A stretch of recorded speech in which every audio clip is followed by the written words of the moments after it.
Varicose veins కి సరైన చికిత్స కోసం సంప్రదించండి ఎవిస్ హాస్పిటల్. నమస్కారం. విష్ణు పురాణం 25వ భాగంలోకి వచ్చాం. ప్రద్యుమ్నుడు మాయావతి వివాహం జరిగిందని చెప్పుకున్నాం. మాయావతి శంబరాసురుడి దగ్గర నుంచి అతని దగ్గర ఉన్న సమయంలోనే చేప గడుపులో లభించినటువంటి ప్రద్యుమ్నుని పెంచింది. తర్వాత అతన్ని వివాహం చేసుకుందని పురాణం కథలో చెప్పబడిందండి. తర్వాత చెప్తున్న రుక్మిణి యందు కృష్ణ పరమాత్మకి చారుధేష్ణుడు, చారుదేహుడు, వీర్యవంతుడు, సుషేణ్యుడు, చారుగుప్తుడు, భద్రచారుడు, సుచారుడు, మహాచారుడు అని కుమారులు కలిగారు. కడసారి సంతానం ఒక ఆడబిడ్డ కూడా కలిగిందట, చారుమతి అట. మనము కుండిన నగరంలో చారుమతీదేవి అని కథ చెప్పుకుంటూ ఉంటాం. ఎప్పుడది వరలక్ష్మి వ్రతానికి చారుమతీదేవి కథ చెప్తాం కదా. ఈ చారుమతి పేరు ఈ విష్ణు పురాణంలో ఉన్నది, శ్రీకృష్ణుని కుమార్తెగా చెప్పబడుతోంది.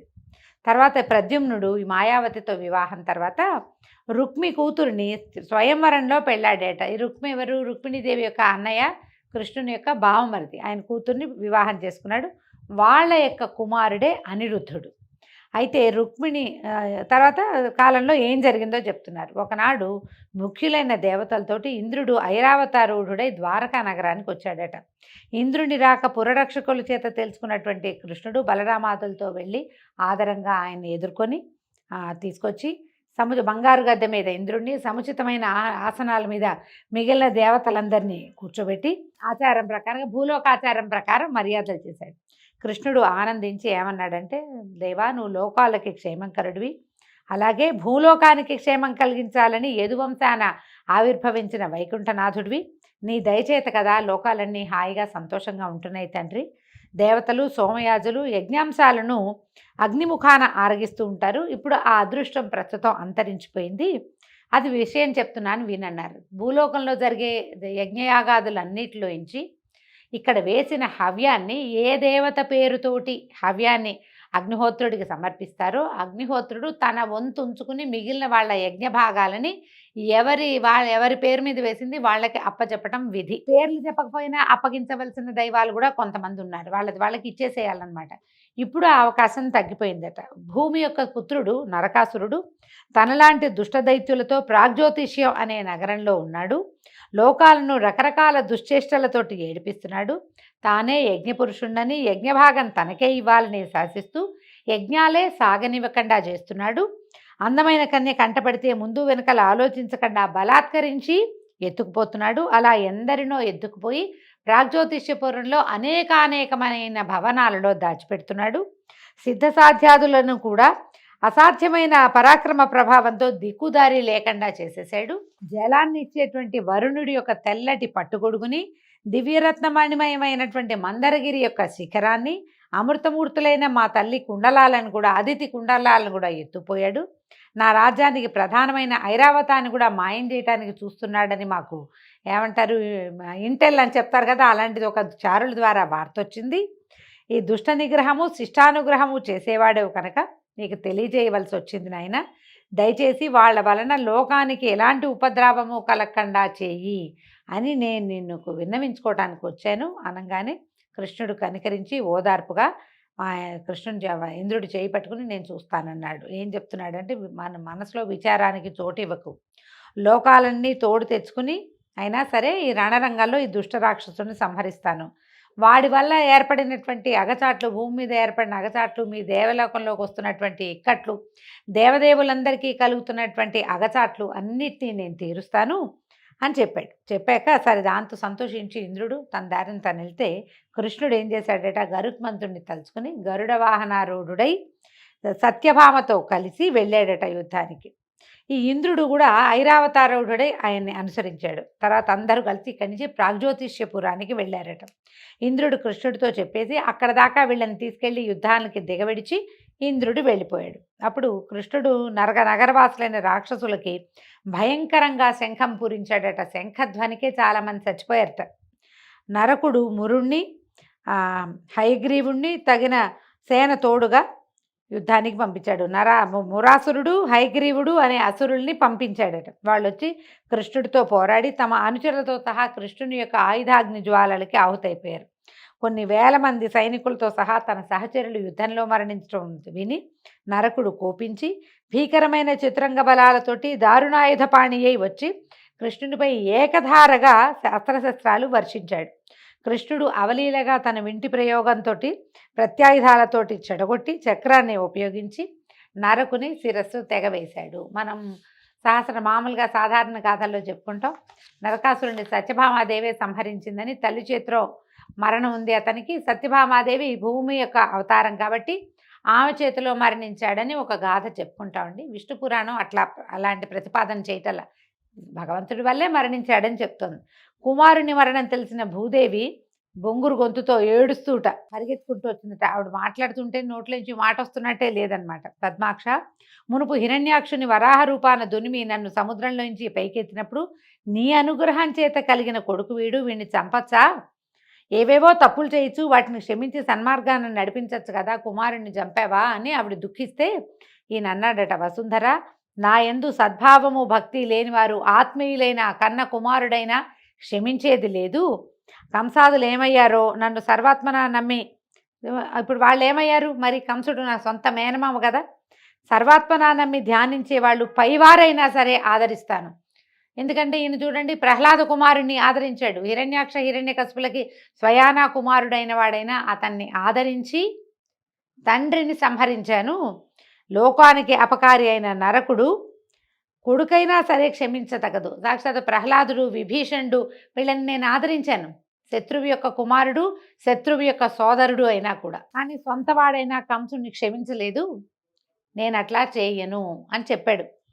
దుష్ట శిక్షణ, శిష్ట శిక్షణ, తర్వాత ధర్మ సంస్థాపన కార్య లక్ష్యాలతోటే అవనిపై అవతరించాను, నీకు తెలియదా అంటే, సరే అయితే ఇక ఆవిడ ఊరుకుంది, ఒప్పుకొని అయిందేదో అయ్యింది. నరకుని కొడుక్కి పట్టం కట్టి పరిపాలకుడుగా నియమించమని నమస్కారం చేసి వెళ్ళిపోయిందట దుఃఖపడుతూనే. అలాగే అని కృష్ణుడు నరకుని యొక్క పుత్రుణ్ణి రాజాధికారిని చేసి నరకుడు అపహరించినటువంటి అతిథి కుండలాలని ఆవిడ భూదేవి తెచ్చిచ్చింది. భూమిలో దాచిపెట్టాడు వాడు, అవి ఆవిడే పట్టుకొచ్చి ఇచ్చింది.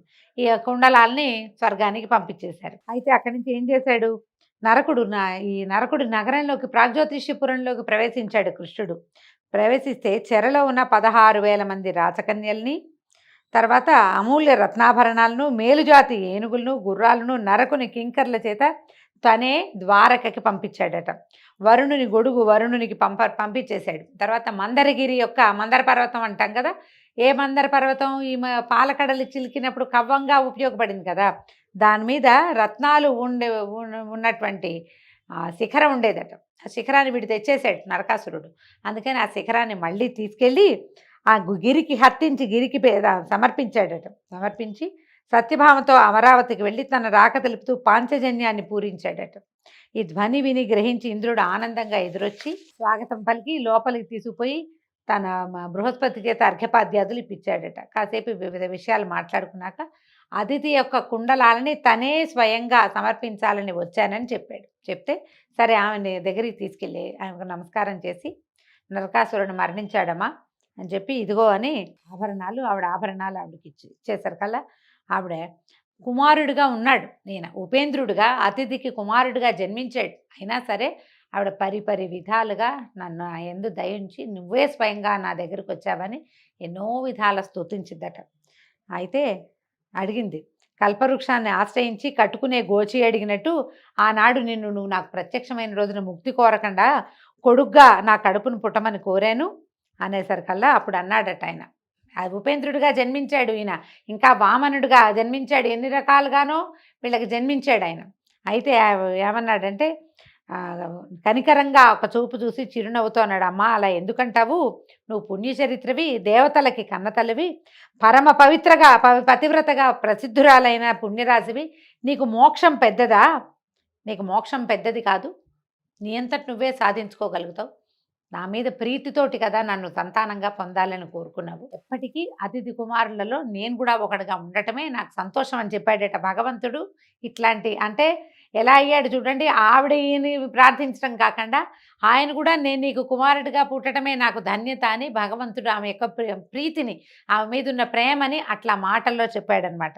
అయితే సతీదేవి సత్యభామని తీసుకొచ్చి ఇలా చూపించిందట. తీసుకొచ్చి ఇదిగో కృష్ణుని యొక్క అష్టభార్యల్లో పరమ ప్రీతికరమైన భార్య ఈవిడేనని చూపిస్తే అప్పుడు ఆవిడ కోడల్ని ఆదరించి, అమ్మాయి నా అనుగ్రహం వల్ల చాలా కాలం ముసల్తనము అందవికారమైన రూపము లేక సౌభాగ్యవతి అయి భోగభాగ్యాలను అనుభవిస్తూ హాయిగా ఉండు అని వరం ఇచ్చిందట. చాలా కాలం వృద్ధాప్యం రాకుండానే ఉందట సత్యభామాదేవి చివరి వరకు కూడా. ఆ తర్వాత తల్లి మాటపై కృష్ణుడి ద్వారకు వెళ్ళటానికి అంగీకరించగా కృష్ణుడు బయలుదేరి వెళ్ళాడట. గరుడుపై నందనవనం ప్రాంతం వైపు నుంచి వెళ్తుంటే దివ్య కుసుమ పరిమళంతో తుమ్మెదల ఝంకారంతో మందవాయువు సత్యాకృష్ణులకు స్వాగతం పలికిందట. సత్య ఆనందంగా ఆశ్చర్యంగా ఆ దివ్యవనం దాంట్లో ఉన్న పారిజాత వృక్షాన్ని చూసి ఇలా అన్నదట, ఈ పారిజాతం ఈ నందనవనానికే దివ్యాలంకారంగా ఉంది కదా, తరగని కమ్మని తావితో ఉండే ఈ పారిజాత కుసుమాలు నిత్యము సఖులు తాను కొప్పును ధరిస్తూ ఉన్నటువంటి ఈ ఇంద్రసుందరైన ఈ సచీదేవి ఎంత అదృష్టవంతురాలు, ఇంద్రుని కన్నా మిన్నగా భోగాలు ఇచ్చేవాడివి నువ్వేనని అందరూ చెప్పుకోవటమే కానీ నీ భార్యనైన నాకు ఆ ఇంద్రుని భార్యకి లభించే భోగం లభించట్లేదు. ఇలాంటి దివ్య కుసుమ ధారణ అద్భుతమైన పుష్పాలని తల్లో పెట్టుకునేటువంటి అవకాశం భోగం నాకు లేదు కదా. సరే, ఇప్పుడు నేను నీతో యుద్ధానికి వచ్చాను, నువ్వు నా కోరిక తీర్చు. ఈ పారిజాత వృక్షాన్ని తీసుకుపోయి నా మేడ పెరడులో నాటితే ప్రతిదినము చెలికత్తెలు ఈ పువ్వులు పెట్టి నా కొప్పులో ముడుస్తుంటే నాకు కలిగే సంతోషము సంతృప్తి మామూలు కాదు కదా. అప్పుడప్పుడు రుక్మిణి జాంబవతి మొదలైన నా సౌతులకు కూడా పళ్ళాలతో ఇన్ని పువ్వులు పంపిస్తూ ఉంటాను. వాళ్ళు అవి తీసుకుని నా ఆధిక్యానికి వాళ్ళు సిగ్గుపడాలి. మరి నా కోరిక తీర్చు. ఇంకా నీకు నా మీద ప్రత్యేకమైన ప్రేమ ఉన్నట్టు నేను నమ్ముతాను నువ్వు ఈ పని చేస్తే అనేసరికల్లా ఈయన ఏం చేశాడట, కృష్ణ పరమాత్మ కథ చూడండి ఎలా మారిందో. ఇక్కడ ఆ నందనవనంలోకి ప్రవేశించి సమూలంగా ఆ వృక్షాన్ని ఇట్లా కౌగిట పట్టుకున్నాడట. ఒక చేత్తో బాహుతోటి చుట్టి పట్టుకుని సత్యభామని లేవదీసినంత సులువుగా ఈ దివ్య పారిజాత వృక్షాన్ని లేవదీయబోయాడట. దిగిపోయేసరికల్లా వనపాలకులు పరిగెత్తుకుంటూ వచ్చి, ఈ చెట్టు ఏమయ్యా, ఈ చెట్టు పుష్పాలు దేవరాజు భార్య సతీదేవి ముడుచుకోవాలి కానీ మానవాంగలకి నిమేషులు చేయవలసిన పని కాదు, మీకు రెప్పపాట్లు ఉన్నాయి, అనిమేషులు అలంకరించుకోవాల్సినటువంటి పువ్వులు ఇవి, మానవాంగలకి అవకాశం లేదు. ఈ విషయం తెలిస్తే ఇంద్రుడు అలిగి ఎంత కోపం తెచ్చుకుంటాడో, ఆయనతో స్నేహం కావాలంటే ఈ చెట్టు వైపుకి తల తిప్పి కూడా చూడొద్దు, నువ్వు మీ దారిని మీరు వెళ్ళండి, ప్రయాణమై వెళ్తున్న వాళ్ళు అనగానే కృష్ణుడు నవ్వాడట. నవ్వి ఊరుకున్నాడు ఆయన ఏమల్లా. కానీ సత్యభామ ఒప్పుకోలేదట. చాలించండి మీ మాటలు, ఎక్కడ ఇంద్రుడు, ఎక్కడ శచి, ఎక్కడ పారిజాతం, ఇది సముద్రంలో నుంచి వచ్చింది, క్షీరసాగరంలో నుంచి వచ్చింది కదా పారిజాత వృక్షం, ఇది అన్ని లోకాల వారికి దీని మీద అధికారం ఉంది. కాగా నా భర్త అయినా సామాన్యుడిగా చూసి ఏదో పిచ్చివాగులు బాగుతున్నారు. మీ ఇంద్రుడికి మీ దేవతలకు ఆరాధ్యుడైన మహానుభావుడు, వీళ్ళంతా ఇప్పుడే ఇక్కడ ఆరాధించడం మీ శచికి తెలియదు, ఇప్పుడు ఇంత ఆరాధించారు. ఒకవేళ ఆవిడ భర్తకి శచీదేవి భర్తకు కనుక భుజబలం ఉన్నట్టయితే నా మొగుడు భర్తని ఎదిరించి ఈ చెట్టుని దక్కించుకోమను, అనవసరమైన గొణుగుడు ఎందుకు అని ఆవిడ సంబంధం లేని శచీదేవి పేరెత్తి యుద్ధానికి పురికొల్పింది సత్యభామాదేవి. స్త్రీలు ఇలాంటి పనులు చేస్తారని చెప్తున్నాడండి. ఒట్టి పుణ్యానికి రెచ్చగొడతారనమాట. వాళ్ళు వద్దన్నారు. ఈయన ఓసారి నేను ఇంద్రుడిని అడుగుతాను, ఇంద్రుడితో మాట్లాడతానంటే సరిపోయేది. కానీ ఇప్పుడు ఒప్పుకోలేదు. మా ఆయన తక్కువ అనుకున్నావా, ఆయన చాలా లోకపాలకుడు, వీళ్ళందరినీ మావాయడే రక్షించాడు, ఆవిడెవరు కావాలంటే ఆవిడని అలా చేయమని, ఈ పువ్వులు కావాలంటేనని రెచ్చగొట్టి వదిలిపెట్టింది. ఈ వనపాలకులు పరిగెత్తుకుంటూ వెళ్ళి సత్యాదేవి ఏమందో శచీదేవికి చెప్పారు. చెప్పగానే ఆవిడ కోపించి భర్తకి చెప్పింది. ఇంద్రుడు కోపించి చతురంగ బలాలతోటి కృష్ణుడి మీద యుద్ధానికి వెళ్ళాడట. యుద్ధం మహోద్ధతంగా జరిగింది. కృష్ణుడు లోకభీకరంగా పాంచజన్యం పూరించి విల్లు సారించి ఏకధాటిగా శరప్రయోగం చేశాడు.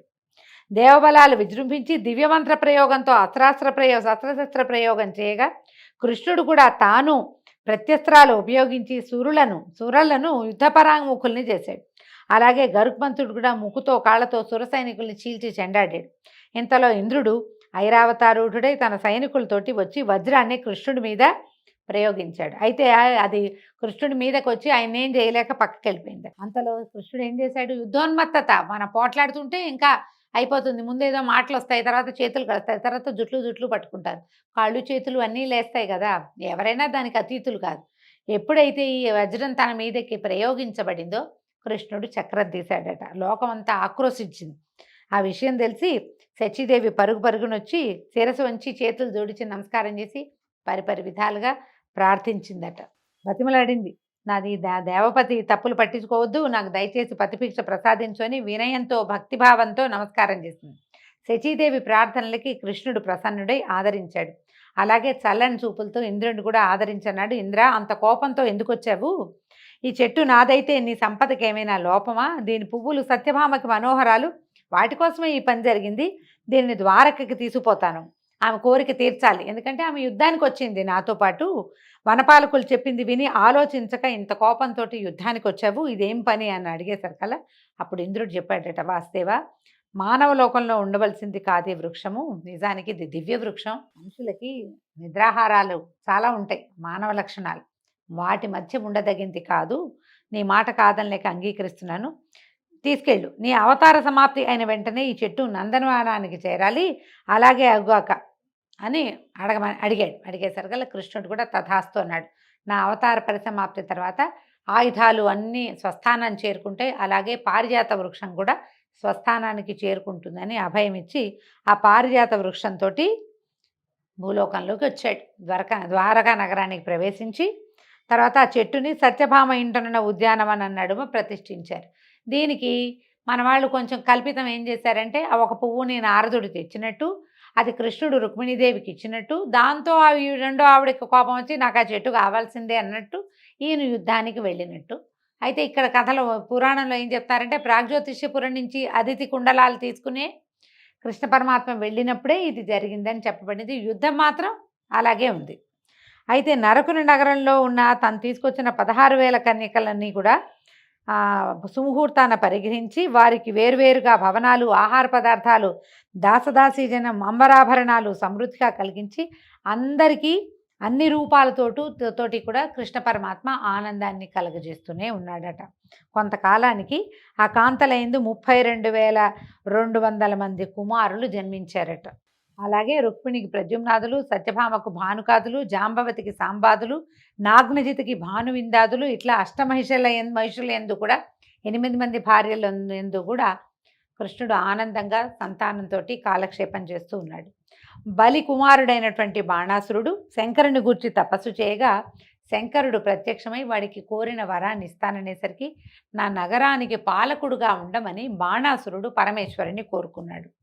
1000 చేతులు కౌమారత్వము వాడి ముఖ్య వరాలు. అందులో ఏమిటి, బాణాసురుడికి 1000 చేతులు అంటున్నారు, కానీ మనకు తెలిసింది 10 చేతులు బాణాసురుడికి అని చాలా కథల్లో వింటామండి. కౌమారత్వం ఎప్పుడూ యవనవంతుడిగా ఉండే వరాన్ని పొందాడట. బాణుడు అసురనాయకుడై శోణపురం రాజధానిగా చేసుకుని అందుండి తన రాజ్యాన్ని నడుపుకునేవాడు. వాడిని ఎవ్వరూ ఎదిరించలేక ఎక్కడెక్కడ ఉన్న రాక్షసులు వచ్చి బహుమతులిచ్చి అతనికి సహచరులుగాను అనుచరులుగాను అయిపోయారు. క్రమంగా పేరు ప్రఖ్యాతి కలిగినటువంటి బాణునికి గర్వముదిరి యుద్ధకాంక్షతో ఇంటి దగ్గర నుంచి బయలుదేరి తన పురరక్షకుడుగా ఉన్నటువంటి శంకరుని వద్దకు వెళ్ళి ఇట్లా అన్నాడట, త్రిపురాంతక 1000 చేతులు అసాధారణమైన భుజబలము ప్రసాదించావు, యుద్ధం చేద్దామంటే ఎవడూ కనపడ్డాయే, చేతుల తీరేమో దుర్భరంగా ఉంది, తీటగా ఉంది చేతుల తీట వీడికి, దయచేసి యుద్ధానికి సిద్ధపడవలసింది అని అనేసరికల్లా ఈ బాణాసురుడి ప్రగల్భ వాక్కులు విని పార్వతీదేవి అందుట, బాణా కొంచెం ఓర్చుకో, నీ మయూరకేతనం కింద పడగా నీ కోరిక తీరే ఘోర రణం సంప్రాప్తం అవుతుంది, పో వెనక్కి అని చెప్పిందట. ఎప్పుడైతే నీ మయూర ధ్వజం, అతని ధ్వజం మయూరమట, అది కింద పడుతుంది ఒకనాడు, అప్పుడు నీకు యుద్ధం ఈ తీట తీరుతుంది, పరమేశ్వరుని యుద్ధానికి ఆహ్వానించద్దు, వెనక్కి వెళ్ళిపోమని ఆవిడ ఆజ్ఞగా చెప్పింది. సరేనని బాణాసురుడు ఏం చేశాడు, లోపలికి నగరంలోకి వెళ్ళిపోయాడు. రోజు ఆ దానికేసి చూస్తుండేవాడట, జెండా కేసి, ఎప్పుడు జెండా పడుతుందా, ఎప్పుడు యుద్ధం చేద్దామా అని. ఇలా ఉండగా మయూర ధ్వజం ఒకనాడు నేల కూలిపోయిందట. చూసి బాణుడు సంతోషించాడు. అలా ఉండగా పార్వతీ సహితుడే పరమేశ్వరుడు సురాసుర కాంతలతోటి ఉద్యానవనంలో విహరిస్తున్నారట. పార్వతీ పరమేశ్వరులు ఇద్దరు ఉన్నారు. బాణాసురుడి శోణపురానికి రక్షకులుగా, నగరపాలకులుగా ఉన్నారు. ఈ బాణుడి కూతురైనటువంటి ఉషాకుమారి నాకు ఇంకా పతి రాలేదు, నాకు భర్త లభించలేదని గౌరీదేవి దగ్గర చెప్పిందట. చెప్తే గౌరీదేవి పార్వతీదేవి చెప్పింది, బాల, వైశాఖ శుద్ధ ద్వాదశి నాటి రాత్రి కలలో నిన్ను కలసి అలరించిన వాడు నీ పతి అవుతాడు అని వరం ఇచ్చేసరికల్లా ఈ అమ్మాయి చాలా ఆనందించింది. కాగా గౌరీదేవి చెప్పిన నాటి రాత్రి అపరమన్మథుడైన యువకుడు ఒకడు నిద్రలో కనపడి ఉషతో శృంగార విలాసాలతోటి పాల్గొని ఆమెను అలరించి అదృశ్యుడైపోయాడట. తెలివి వచ్చిన ఉష తన శరీర పరిస్థితిని చూసుకుంది. అయితే అమ్మాయి తెలుసుకుంది ఇదేంటంటే కలలో జరిగినా కూడా నిజంగా జరిగిన లాంటి భావాలలో ఉన్నదన్నమాట. కాబట్టి ఈ నేటి రాత్రి కలలో కనిపించిన వాడే నా నాథుడు, నా పతి కావాలి, ఇది ఎట్లా, ఈ పని ఎలా కుదురుతుంది అని ఆలోచించి ఈ మహామంత్రిగా ఉన్నటువంటి కుంభాండు అనేవాడికి ఒక కూతురు ఉందట, చిత్రరేఖ. ఆ చిత్రలేఖను పిలిచి, వీళ్ళిద్దరు బాగా స్నేహితులు, ఒకళ్ళకొకళ్ళు పంచప్రాణాలు ఇచ్చుకోగలరు అనమాట. పిలిచి, నాకు నిన్న రాత్రి ఒక కల వచ్చింది, ఎంతో అందంగా ఉన్న ఒక పురుషుడు నాతోటి కలిసి ఉన్నాడు, నాకు అతను కావాలని అడిగింది. అడిగేసరికల్లా చిత్రరేఖ అంది, దానికి అంత ఆలోచించడానికి ఏమిటి, నేను ఉండటం ఎందుకు, ముల్లోకాల్లో ఉన్నటువంటి ప్రసిద్ధులైన అందగాళ్ళైన యువకుల పటాలు తెస్తా, వాళ్ళల్లో నువ్వు ఎవరితోటి నువ్వు కలిసేవని నీకు అనిపించిందో అతనికి చెప్పు, నేను వాడిని తీసుకొస్తానంది. అయితే ఈవిడ ఏం చేసింది, అందరివి చిత్రపటాలు రాసి పట్టుకొచ్చి ఇచ్చింది. ఈ అమ్మాయి ముందు ఉషాదేవి ముందు స్వర్గంలో ఉండే యువకులందరినీ చూసింది, తర్వాత పాతాళంలో వాళ్ళని చూసి అవేవి కాదని పడేసింది పక్కన. చివరికి మానవలోక యువకుల్ని పరిశీలిస్తూ ఈ ద్వారక అనిరుద్ధుడు అంతఃపుర సమాచారం తెలుసుకుని చూపించింది. అనిరుద్ధుడు అనేవాడు ఒకడున్నాడు. వీడెవడు అనిరుద్ధుడు, ప్రద్యుమ్నుని కుమారుడు. ప్రద్యుమ్నుడు కృష్ణుడు, శ్రీకృష్ణుడు రుక్మిణీదేవి యొక్క కుమారుడు. అప్పుడు శంబరాసురుడికి దొరికాడు కదా, అతను అనమాట, అతని కుమారుడైన అనిరుద్ధుడు. చెప్పేసరికల్ ఈ చిత్రలేఖ చూపిస్తే, అబ్బో గడుస్తానివి, నువ్వు అదృష్టంతరాలు, నిజంగానే నవమన్మథుడు అని చెప్పి రాత్రికి రాత్రి ఆకాశ మార్గాన ద్వారకకి వెళ్ళి రాక్షసమాయతోటి అనిరుద్ధని భవనంలో ప్రవేశించి నిద్రలో ఉన్న అతనిని తన మాయతోటి బంధించి గాల్లో తీసుకొచ్చి ఉషకప్పచెప్పింది.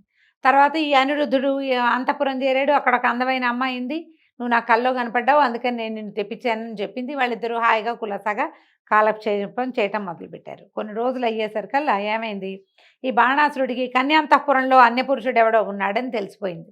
కొంతమంది భటుల్ని పంపించాడు. ముందు అనిరుద్ధుడు ఖడ్గపాణి అయి విజృంభించి బాణుని వీరభటులను యమపురికి పంపించేసరికల్లా బాణుడు ఏం చేశాడు, ఆయనే డైరెక్ట్గా యుద్ధానికి వచ్చి సరాసరి యుద్ధం నేరుగా యుద్ధం చేసి నిశితాస్త్ర ప్రయోగాలను వెలయించి నాగపాస బద్ధుని చేసి కూతురుతో సహా అనిరుద్ధుని చెరసాలలో పడేశాడట. అయితే ఇక్కడేమైంది, ఈ కుర్రాడు ఎక్కడికో వెళ్ళాడు అనుకుంటున్నారు వాళ్ళు. ఎక్కడికి వెళ్ళాడో, మాయమయ్యాడు, ఎక్కడికి వెళ్ళాడో తెలీదు. యువకుడు ఏదో వేటాసక్తికో ఏదైనా కన్యాన్వేషణకో వెళ్ళాడు అనుకున్నారు. ఇక్కడ ఏదో ప్రమాదం జరుగుంటుందని వాళ్ళు ఊహించలే. నారదుడు కలహాసనుడు ముందు కథల్లో కూడా చెప్పుకున్నాం మనం. ద్వారకకు వెళ్ళి కృష్ణుడిని దర్శించి పార్వతీదేవి బాణాసురుని కూతురైన ఉషకి ఏం చెప్పిందో, ఆ తర్వాత అనిరుద్ధుడిని బాణుడు ఎట్లా నాగపాసబద్ధుని చేసి చెరలో ఉంచాడు, ఈ మొత్తం మధ్యలో చెప్పుకున్న కథ అంతా తీసుకెళ్ళి అందించగానే వెంటనే కృష్ణుడు బలభద్ర ప్రద్యుమ్నాదులు రణకోవిదులు వెంటరాగా గరుడవాహండై శోణపురానికి వెళ్ళి లోకభీకరంగా పాంచజన్యాన్ని పూరించాడట. ఆ శంఖధ్వనికి జగమంతా తల్లడిల్లిపోయింది. అంతలో శివుడు పురరక్షణకి ఒక జ్వరశక్తిని కల్పించి పంపించాడట. అయితే ఆ జ్వరశక్తి బయటకు వచ్చి మంత్రించిన భస్మాన్ని బలభద్రుడి మీద జల్లిందట. ఆ భస్మం మీద పడేసరికల్లా బలరాముడికి ఒక వేడి వచ్చేసింది. జ్వరం అంటే టెంపరేచర్ మామూలు జ్వరమే, ఒళ్ళంతా ఉడికెత్తిపోయింది. ఆ జ్వరంతో స్పృహ తప్పిపోయాడట. తప్పేసరికల్లా ఆయన తీరు చూశాడు. చూసి కోపము సంతాపము, మా అన్న మీదకే వస్తావంటే అన్న మీదకి వస్తే కృష్ణుడి మీదకి వచ్చినట్టే. అయితే ఇంత జ్వరంతో స్పృహ తప్పిపోయిన బలభద్రుడిని లేవదీసి కౌగులించుకున్నట్టు.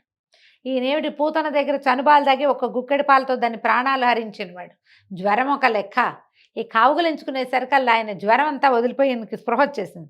ఒక సింహనాదం చేశారట. కృష్ణుడి శక్తికి ఆ చుట్టుపక్కల ఉన్న వాళ్ళంతా ఆశ్చర్యపోయారు. అంత జ్వరం, ఒళ్ళు కాలిపోతూ ఒంట్లోంచి పొగొస్తూ స్పృహ తప్పిన వాడిని క్షణాల్లో మామూలుగా చేసేసాడని. అక్కడి నుంచి కృష్ణుడు ఏం చేశాడట, తన ఆత్మశక్తితోటి శీత జ్వరం అతి చల్లదనాన్ని కలిగించాడనమాట. దాన్ని కల్పించి పంపించేసరికల్లా అది నగరంలో ప్రవేశించి, అంతకుముందు శివ జ్వరశక్తి ఉంది కదా, దాన్ని లాక్కొచ్చి కృష్ణుడి ముందు నుంచోబెట్టింది. ఆ జ్వరం కృష్ణుడికి సాగలపడి మొక్కి సాగిలపడిపోయింది నేల మీద. శరణు కాపాడు, ఈ అతి చల్లదనాన్ని భరించలేకపోతున్నాను అని చెప్పి శరణు కోరేసరికల్లా కృష్ణుడు కనికరించి భయపడకని వీళ్ళిద్దరిని లేవదీసేట. 2 జ్వరాలని, ఒకటేమో శివశక్తి జ్వరం అతి వేడి, రెండోది విష్ణుశక్తి జ్వరం అతి చల్లన. హరిభక్తి లేని మూడుల్ని పట్టి పీడిస్తూ ఉండండి అని వాళ్ళిద్దరిని పంపించేసేట. అక్కడి నుంచి వాళ్ళు విష్ణుభక్తి లేని వాళ్ళందరినీ ఆవేశించి పీడిస్తాయి. జ్వరం ఎవరికైనా ఎక్కువ రోజులు ఉందంటే వాడికి విష్ణునామ సంకీర్తన చేస్తే వాడితో జ్వరం తగ్గిపోతుందని మనకి విష్ణు పురాణం తెలియజేస్తుంది. తర్వాత బాణాసురుని ఆజ్ఞను అనుసరించి దైత్య వీరభటులు శస్త్రాస్త్రపాణులై వచ్చి ఎదిరించగా కృష్ణ బలరాములు నిశితాస్త్ర జ్వాలామాలలతో దైత్యసేనని మొత్తం స్వరూపమే లేకుండా చేసేసాయట. అంత శంకరుడు కొడుకులతో ప్రమధులతో వచ్చి కృష్ణుడిని ఎదిరించగా ఇద్దరికి కొన్నాళ్ళు యుద్ధం జరిగిందట. శివుడు కృష్ణుడు కూడా పోరాడుకున్నారు. దారుణమైన పోరాటం జరిగింది. ఒకనాడు శంకరుడు ఏం చేశాడట, బాణాసురుడిని ప్రోత్సహించాడు. నా చేతుల తీట పోయేలాగా యుద్ధం జరగాలన్నావు కదా, ఇగో ఈ కృష్ణుడు వచ్చాడు, అతన్ని ఎదిరించు, నీ తీట బాగా వదులుతుంది అని చెప్పాడనమాట. కోరిక తీరుతుంది, నీ తీట తీరుతుంది అనేసరికల్లా ఈ బాణాసురుడు నగరం నుంచి, ఇంతకాలం ఏమిటి ఆయన నగర రక్షణ చేస్తున్న శివుడే పోరాటాన్ని జరిపాడు. ఇప్పుడు ఇక రాజుగారే రంగంలోకి దిగాడనమాట. ఎంతో సేనాన్ని తీసుకొచ్చి కృష్ణుడిని ఎదిరించాడట. అక్కడి నుంచి ఇంకేముంది, కృష్ణుడి దగ్గర ఉన్న చక్రాయుధంతో బాణాసురుడి చేతులన్నీ తెగ్గొట్టేశాడు. అన్నమాచార కీర్తనలో ఒక ఇది కూడా ఉంది, చెండిన బాణుని చేతులతో అని. బాణాసురుడి యొక్క చేతులని 1000 చేతులు వదిలేసే తెంపేశాడు, 2 చేతులు మాత్రం మిగిల్చాడు. వాడు స్వహస్తాలు అంటే సహజంగా వాడు పుట్టుకతో వచ్చిన చేతులు తప్ప పరమేశ్వరుడి వల్ల ఆ శక్తి వల్ల అతనికి లభించినటువంటి చేతులన్నిటినీ తెగటార్చేశాడు చక్రంతో. చేసేసరికల్లా అప్పుడు శంకరుడు వచ్చి, వాసుదేవ బాణుని ప్రాణాలు తీయకు, నా భక్తుడు, నా మాట మన్నించు, నీ భక్తుని కుమారుడు కూడా, బలి యొక్క కుమారుడు నా యొక్క భక్తుడు అని చెప్పి వీడిని ప్రాణాలతో వదిలిపెట్టు అనేసరికల్లా సరే ప్రాణాలతో విడిచిపెట్టబడినటువంటి బాణాసురుడు కారాగారంలో బంధించిన నాగపాశ బంధుడుగా ఉన్నటువంటి అనిరుద్ధుణ్ణి తన కూతుర్ని కూడా తీసుకొచ్చి ద్వారకకి తీసుకొచ్చాడు, వీళ్ళకి అప్పచెప్పాడు. అప్పుడు వీళ్ళకి వివాహం చేసి ద్వారకా నగరానికి తెచ్చుకున్నారు. అంతా సుఖంగా సంతోషంగా ఉన్నారట. అయితే తర్వాత గాథ చెప్తున్నారండి. అయితే ఈ ఉషా పరిణయ గాథతోటి ఈరోజు విష్ణు పురాణం సమాప్తం అండి. రేపు ఉదయం మళ్ళీ తర్వాత గాథలో పౌండ్రక వాసుదేవుణ్ణి విష్ణుమూర్తి ఎట్లా సంహరించాడో రేపు భాగంలో తెలుసుకుందాము. నమస్కారం.